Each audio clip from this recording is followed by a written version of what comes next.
Do you think you've become some kind of superhero? Emerging from the shadows, Chris sneered as he looked down on us, flustered. Beside me, Sherry, surrounded by 5 gang members, was trembling in fear. The leader of gang encircling Sherry and me was Trevor. Breathing heavily, Trevor was loudly laying down the law. However, the moment he heard my name, Trevor suddenly changed his demeanor. Confused by Trevor's unexpected reaction, Chris raised his voice, attempting to incite an attack on us. But irritated by Chris, Trevor turned his back on us and glared at Chris, who was arrogantly standing behind. Unaware of my relationship with Trevor, Chris must have thought he could use the gang to harass me. And because of this, Chris, who had overstepped his bounds, ended up cornering himself into a dire situation. My name is David. This year, at 36, I have a somewhat unusual background. During my student years, convinced I had no allies, I clashed with others daily. Though sometimes mocked for my height, no one could match up to me, the strongest. Of course, I've had some trouble with the law. Only the police officer, Kevin, genuinely worried about me. You need to be kinder to people now that you're an adult. Kevin always looked out for me, calming me down whenever I caused trouble. It was Kevin who introduced me to the military, a path I had never considered during my uncertain future. After enlisting, confident in my physical abilities, I was recognized by my superiors and underwent special training and various experiences. Reevaluating my life, I worked hard to study, something I had never done before, hoping to be of some use to others. Years later, having risen to a position where I was in charge of a unit, I was assigned to a special forces team. Longing for a normal life after completing numerous missions, I retired from the special forces and took a job at a regular company. The company I joined was a small foreign trade firm, dealing directly with international transactions and mainly mediating between companies. Occasionally, I have to deal with individuals who can show their faces in broad daylight, which is why Mr. Thompson, president of my company, knowing my background, hired me also as a bodyguard. Never a fan of formalities, I found the daily routine of wearing a suit and working on a computer ill-suited to me. Yet, this mundane daily life felt fulfilling in its own way. I had no complaints about my job, except for one unbearable aspect. It was Chris, my younger, taller boss. Boasting about his prestigious university degree, he looked down on me as a high school graduate from the lower ranks. Chris's attitude was infuriating. Hey, you're a high school grad, right? It's amazing you got into this company, and at your age, it must have been your first job, huh? Must have been living a worthless life until now, right? Indeed, I am a high school graduate. But having served in the military and special forces, I pride myself on a rich life experience that is unmatched. Enduring Chris's endless and impressive college tales is an unbearable torment. Not going to college definitely means you've missed out on life, but I guess someone who's only experienced the bottom of the barrel like you can't even imagine that. I couldn't accept that such a worthless man was managing a team as a boss. Sherry, my direct supervisor and the senior manager, always laughed off Chris's pompous behavior and irritation towards me. Don't worry about it. We just need to do our job. Feeling a familiar kindness in Sherry, I was surprised to find she was the daughter of my mentor, Kevin. While talking about Kevin, Chris, looking displeased, slammed my desk hard. Having fun with my Sherry, even though you're just a high school grad, you are 10 years too early for that. An irritated Chris dumped a mountain of work on me and left. Then, Sherry looked at me worriedly. Is this okay? It's a lot, but compared to the operations in the special forces, this is nothing. Handling paperwork is not a big deal. However, having spent over a decade in the isolated world of special forces, I lacked the manners and rules of a civilian. Without Sherry's support, I couldn't even properly set up meetings for outside sales. Sherry, though higher in position, is much younger in age. Her gestures of gently calming me, so obviously reminiscent of a parent-child relationship, felt nostalgically familiar. And every time Sherry joined me on outside visits, Chris would glare at me with jealous rage, grinding his teeth. It was obvious to anyone who saw it, Chris had set his sights on Sherry. Indeed, Sherry, with her beautiful looks and bright personality, was well regarded by the staff and an incredibly attractive woman. Sherry, uncomfortable with his advances, tried to keep her distance, but Chris, undeterred, would seize any opportunity to approach her and invite it. "Sherry, I found a great place. Let's go out for dinner, just the two of us tonight." Unable to bear it any longer, I grabbed Chris's hand as he attempted to touch a distressed Sherry. "Ouch, what are you doing? Can't you see Sherry is troubled? And lately, touching a woman without consent is a big issue, isn't it? Do you even know who you're talking to? Unlike bottom-ring employees like you, I'm a manager." Chris boasted arrogantly, as if his position as a manager justified his behavior. To me, it didn't matter what position he held. Sherry was the daughter of my mentor, and if she was in trouble, it was only right to help her. Chris tried to shake off my hand and landed a strong punch to my stomach, but such an attack hardly made an impact on my trained body. I feigned pain to appease him, and Chris sneered at me triumphantly. "Humph, I'll let it go for today. Just don't ever get in the way of me and Sherry." He left in a good mood that time. But to protect Sherry, I continued to interfere with Chris's tyranny time and again. Then, one day, I was suddenly summoned by the department head, Alex. It seemed Chris had been feeding Alex all sorts of stories. Although I couldn't agree with being reprimanded, I kept apologizing. Unlike Sherry, who came to console me after the lecture, Chris came to gloat. "After all, a useless person like you is just dead weight to the company. Just quit already." Causing trouble here would only burden Sherry and Mr. Thompson, who had hired me. As much as I wanted to retaliate, I had no choice but to let Chris's insults slide. However, as I continued to intervene to keep Chris away from Sherry, my desk began to pile up with work he dumped on me daily. The volume of work kept increasing over time, and soon I was buried in so much busy work that I couldn't even make the last train home, let alone leave on time. "I'm making a useful employee out of a bottom rung like you. Be grateful."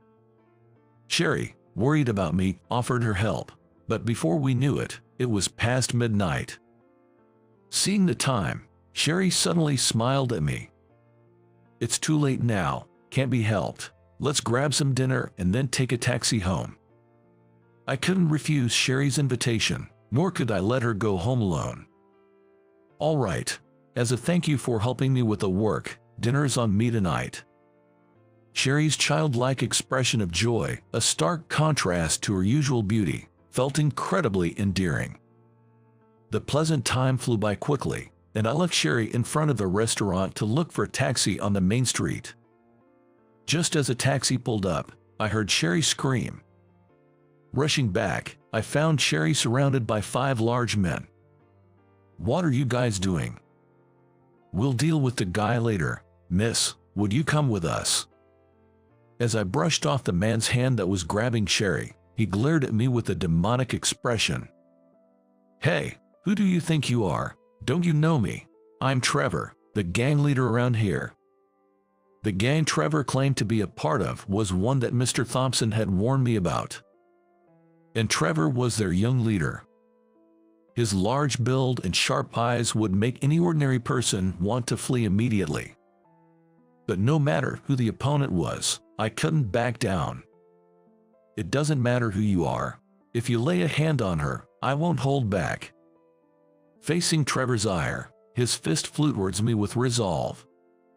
I thought I could handle the attack, but it was tough to bear after several hits. Seizing a moment's gap, I grabbed Sherry's hand, attempting to escape from the situation. But there were 5 of them. They weren't going to let us escape that easily. Cut off from any escape, I was deflecting the attacks from Trevor and his gang when a familiar voice echoed from the shadows of a building. "What are you doing? Hurry up and finish him off." Emerging from hiding was none other than Chris. Standing before us, Chris arrogantly started spouting selfish remarks. "Hey, you think you're some kind of hero? You're no match for Trevor and his crew. Stay away from my Sherry." Chris, convinced of his absolute superiority, looked down on me with a smug grin. Facing 5 opponents, I had no way out, and even I couldn't protect Sherry under these circumstances. Sherry, paralyzed with fear, trembled and couldn't move. In this dire situation, I racked my brain for a solution but came up empty, falling right into Chris's trap. However, upon closer inspection, Trevor's face looked familiar. Wondering if it could be him, I introduced myself. "Could you be Trevor?" "I am Trevor. What do you mean by could you be? Do you think you'll be allowed to act like that?" Irritated by my words, Trevor frowned and glared at me condescendingly. "Do you recognize me? I'm David." Right after I introduced myself, Trevor's eyes widened and his face turned pale. Then, in a panic, Trevor started apologizing profusely, despite being in the middle of the road. "Wait, you're David. I'm terribly sorry for my ignorance and disrespect. Hey, you all apologize too, now." Shaken by Trevor's sudden erratic behavior, the rest of the group hastily apologized to me. Sherry, stunned by Trevor's bizarre actions, managed to stop trembling from the shock. And above Chris's astonished face floated numerous question marks. "David, what on earth are you?" Dumbfounded by Trevor's repeated apologies, Sherry looked back and forth between me and Trevor. Losing patience with Trevor and his crew's inexplicable fear, Chris started yelling and berating them. "Trevor, what are you doing? Hurry up and teach this guy a lesson." "Shut up. Do you even know who this man is? David here used to lead the gang that ran this area, and I owe him a lot. Someone like you has no right to speak lightly of him." Before meeting Kevin, I used to vent my frustrations and cause trouble, and that's when I met Trevor. Trevor suddenly came to me, who was undefeated at the time, wanting to be my disciple. Initially reluctant, I eventually started taking care of Trevor, who would always follow me around. This odd relationship with Trevor somewhat changed something in me. I never expected to reunite in such a manner. Trevor kept apologizing to me. Confused by Trevor's turnabout, Chris still ordered them to attack me and Sherry. "Who cares about the past? You said you'd listen to me, so do it now." Despite Chris's harsh words, Trevor defiantly glared back at him. Unable to comprehend Trevor's actions, Chris looked flustered, absent-mindedly scratching his head. Suddenly stopping, he pulled something from his jacket's inner pocket. Holding something shiny and sharp, Chris screamed and lunged at me. Easily dodging Chris's attack, I grabbed his hand and knocked the dangerous object to the ground. "What are you even doing? Stay away from my Sherry. Trevor, you're useless to me." Enraged and turning red, Chris hurled insults at Trevor and his crew. But Trevor and his crew remained unfazed by Chris's words. Letting go of his arm, Chris stumbled and fell to the ground. Getting up while grimacing, Chris glared at me fiercely. "Remember this, you'll pay for defying me, the manager." Looking around in panic, Chris continued to loudly insult me and Trevor's crew. Then, holding his arm in pain, he fled the scene. Sherry, having witnessed everything, looked at me with a face that couldn't hide her astonishment. I didn't want Sherry to know, but in this situation, I had no choice but to explain. Taking a deep breath, I slowly shared my past with Sherry. Truth be told, I didn't always live a life I could be proud of in the past. It was during such times that I met your father. As I shared the story of how I met Kevin, Sherry's face lit up with understanding and relief. Confused by her unexpected reaction, Sherry began to speak with a joyful smile. "So it was you. I heard stories from my father, and I'm glad to see you're just as kind and straightforward as I imagined." It seems Sherry had heard about me directly from Kevin himself. Despite the trouble I had caused, learning that Kevin had spoken fondly of me made me feel somewhat bashful. As Sherry and I shared this indescribable moment, Trevor approached apologetically. "David, I truly apologize for today. You've become a fine adult, different from before. I'm impressed all over again." Trevor's subordinates, confused by his reaction, kept their distance, watching the situation unfold. They must be wary of me, now a mysterious figure to whom Trevor has apologized. "David, let me make it up to you by driving you home, and please, miss, join us as well." Gratefully accepting Trevor's offer, I got into the car he guided us to. As I relaxed, thinking this was a moment to catch my breath, Sherry looked at me with sparkling eyes. "David, I don't know the details, but you were in some incredible places, weren't you? Do you have amazing muscles or something?" Even after retiring, I haven't skipped my daily training routines. With a body fat percentage of 5%, my physique, maintained through consistent training and exercise, even after my Special Forces days, is indeed extraordinary. Sherry's fascination with muscles seemed to erase any fear she had from being attacked earlier. Though the conversation took an unexpected turn, I was relieved to see Sherry's spirits lifted. After ensuring Sherry's safe return home, Trevor also drove me to my place.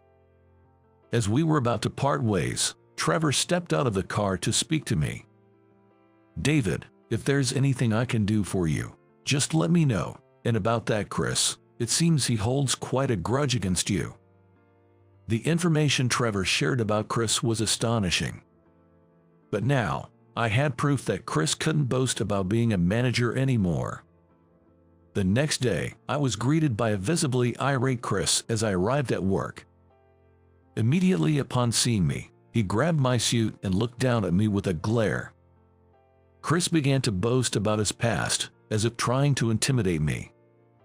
"Yesterday was just a mistake, right? I mean, I was part of a bad gang back in high school. There's no way I'd be scared of someone like you."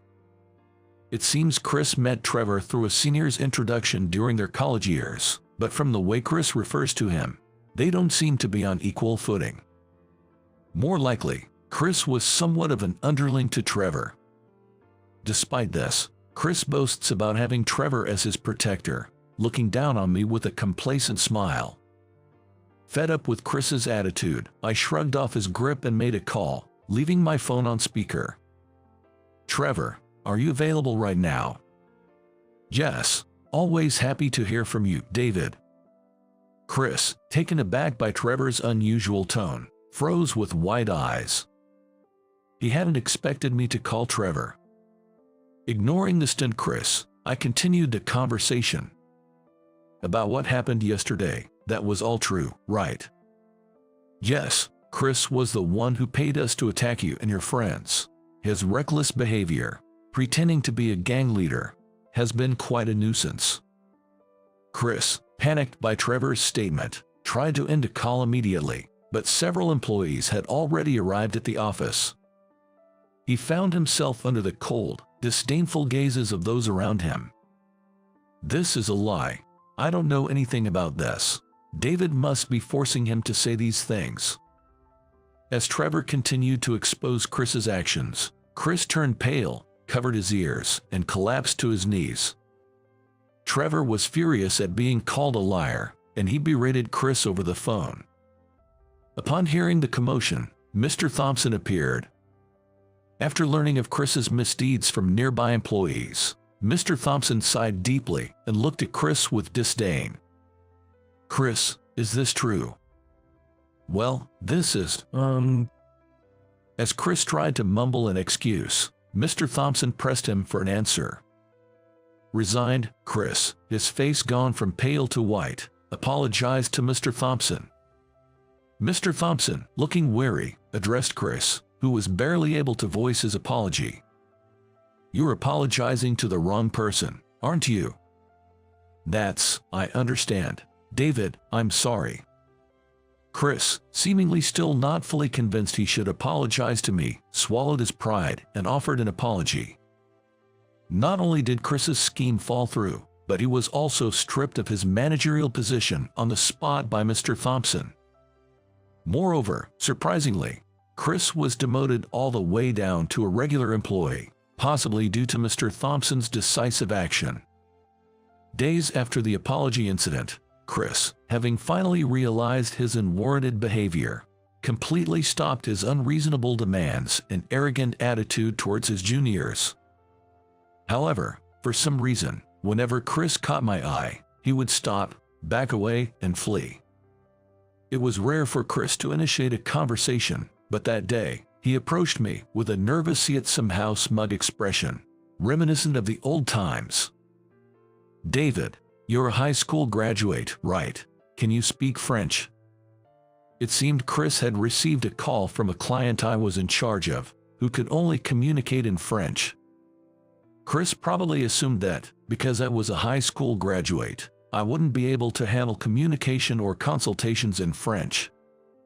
However, thanks to my diligent studies before joining the Special Forces, I could easily speak French, so there was no issue.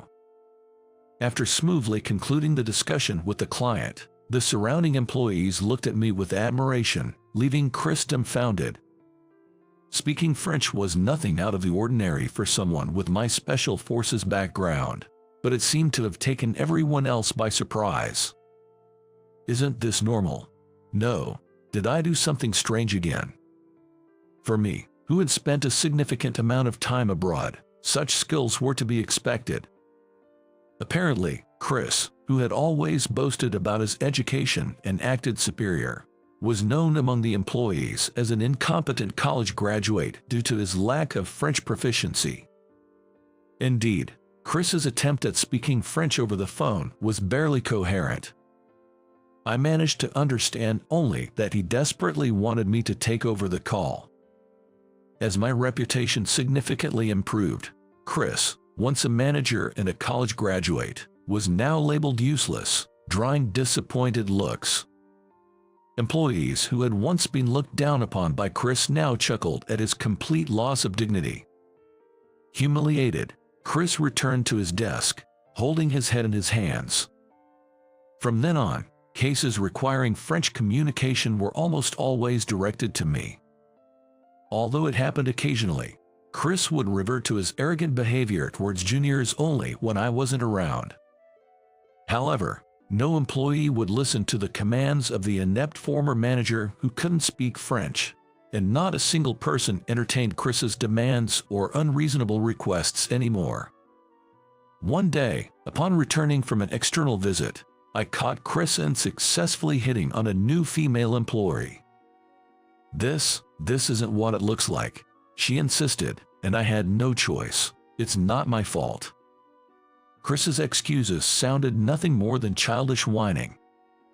Deeming his words unworthy of response, I whispered to him, "I'm still in touch with Trevor. That's why there haven't been any recent troubles with that group. Trevor and his subordinates have been keeping an eye on you, Chris." Chris collapsed on the spot, shaking slightly as he stared off into the distance, all strength drained from his body.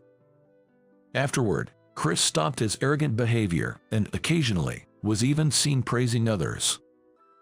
He must have changed his heart and reformed his ways. Still, he continues to glance my way, gauging my reactions.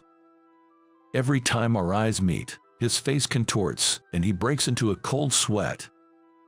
Years have passed since I started working at this company, and although Sherry has since married and left, I was promoted to manager. And now, Chris is the chief. He has completely changed his ways and become considerate of those around him. Chris has become a dependable member of my team. Having met Kevin and seen people like Chris come to realize their mistakes, I've grown to believe that the world could be a better place if more people did the same. Having witnessed the darker side of humanity during my time in the Special Forces, my modest dream is for human conflicts to cease.